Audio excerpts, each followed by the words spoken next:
Halo pemirsa, apa kabar? Assalamualaikum. Bertemu kembali dengan Mama Zidni. Pagi ini kita mendengar ya suara burung bersaut-sautan menandakan suasana pagi yang sangat cerah seperti biasanya.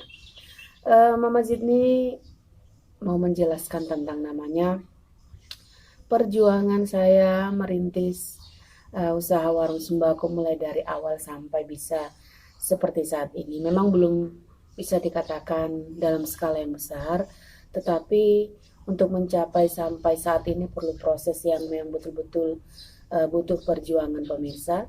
Apalagi warung saya ini posisinya berada di dalam gang tepatnya. Jadi dari antara satu rumah dengan rumah yang lain itu memang tidak terlalu jauh. Kebanyakan mata pencaharian penduduk di tempat saya berdomisili saat ini adalah petani, baik itu petani padi, baik itu petani kacang panjang, sayur-sayuran, buah-buahan dan sebagainya. Saya membuka warung ini mungkin sudah sekitar 2 tahunan, yang mana modal awal dulu itu hanya sedikit. Itu pun saya berjualan itu bekas dari namanya uh, dapur ya, jadi direnovasi ulang, hanya sekitar 2 kali 3 meter lah ya luas dan lebarnya. Jadi bisa dikatakan kecil. Itu pun saya membuat namanya terobosan bagaimana caranya uh, dengan warung yang sekecil ini bisa membuka peluang usaha untuk menambah penghasilan. Jadi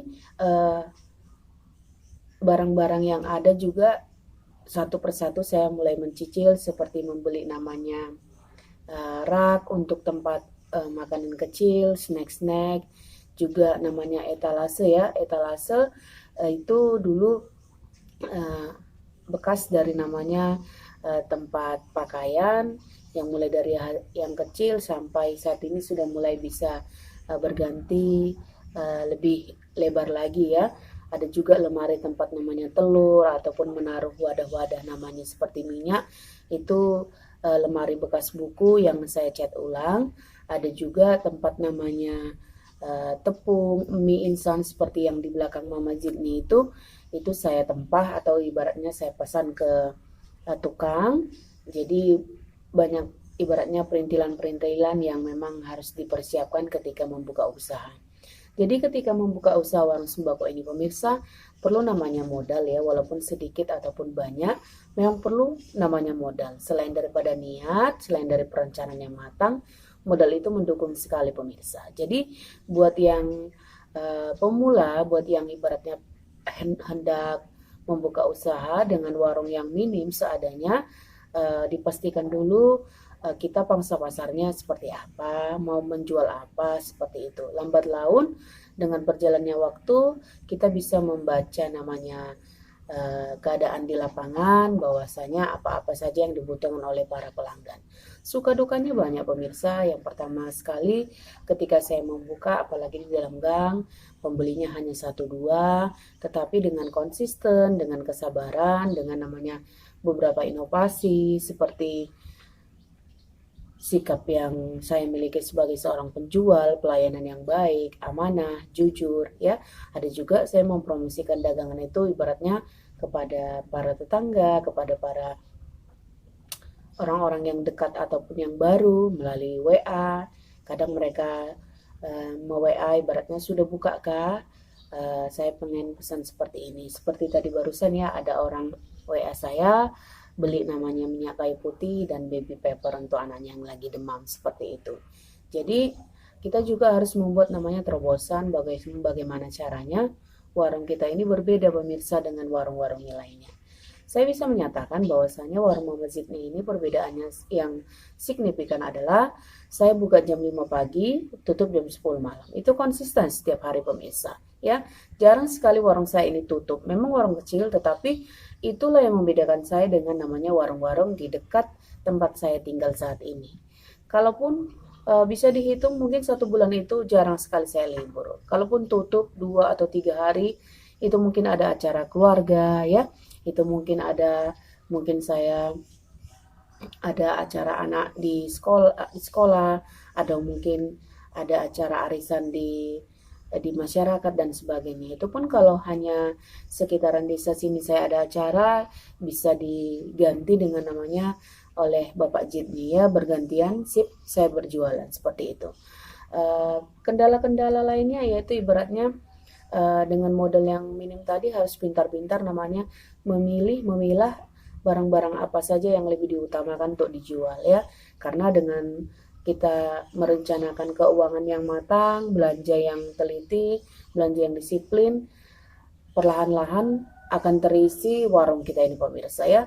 Jangan suka nombok pemirsa, karena memang selain kita berjualan untuk mendapatkan untung juga perlahan-lahan kita setelah namanya berjalannya waktu mulai belajar untuk menabung ya. Bukan seberapa banyak yang kita hendak tabung, tetapi seberapa konsisten kita mulai memaksakan diri untuk namanya menyisihkan sebagian pendapatan kita ya. Pendapatan kita itu bukan dihitung dari sisa uang belanja, tetapi beratnya ketika hendak berbelanja ada sisa, ada uang yang harus kita sisihkan ya. Jangan menabung, berbelanja dulu ada lebih baru ditabung, tidak seperti itu kalau saya pemirsa ya. Terus yang berikutnya kendala-kendala itu tadi, orang yang mencoba-coba untuk namanya berhutang ya. Ini sudah lumrah dalam hal perdagangan, pasti ada aja orang-orang ataupun oknum yang berutang ya. Sementara kita warung kecil keuntungan hanya 500 sampai 1000 rupiah. Kalau diutang apalagi lama ya terkendala di seperti itu perputaran dananya itu tadi pemirsa.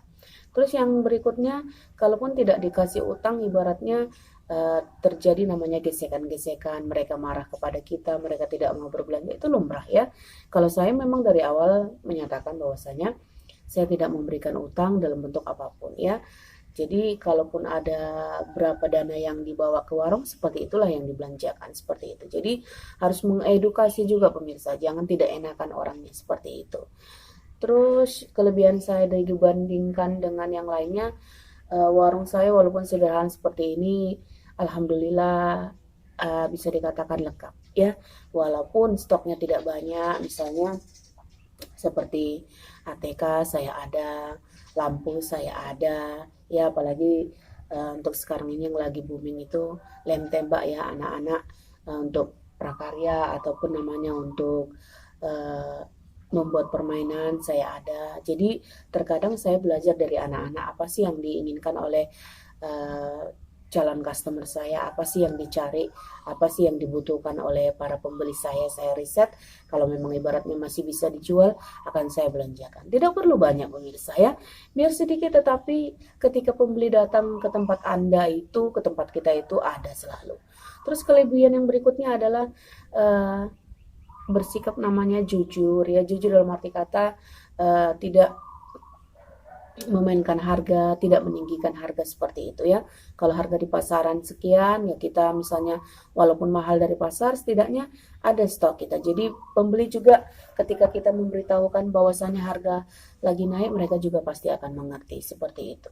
Terus yang berikutnya kita selaku namanya penjual, ya harus rapi, warung kita harus bersih, sudah disapu, penataannya yang baik.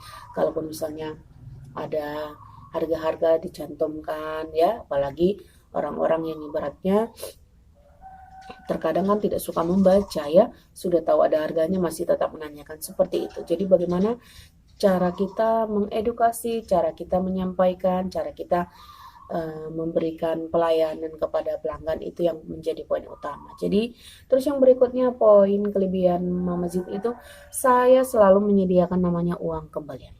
Nah, itu yang paling penting, yang poin yang saya selalu tekankan ya. Baik itu uang 500 ke 1000 ke, saya selalu sih, saya selalu sediakan ya. Dari mana dapatnya Mama Zid nih? Bisa saya tukarkan kepada agen saya, tempat saya berbelanja. Bisa saya tukarkan, kebetulan di depan rumah ada musola, terkadang saya tukar kepada Bapak Bendahara musola. Terkadang saya ibaratnya tukar ke SPBU ketika saya namanya mau beli bensin, seperti itu pemirsa. Karena memang uang kembalian itu adalah hak daripada namanya pembeli. Ya.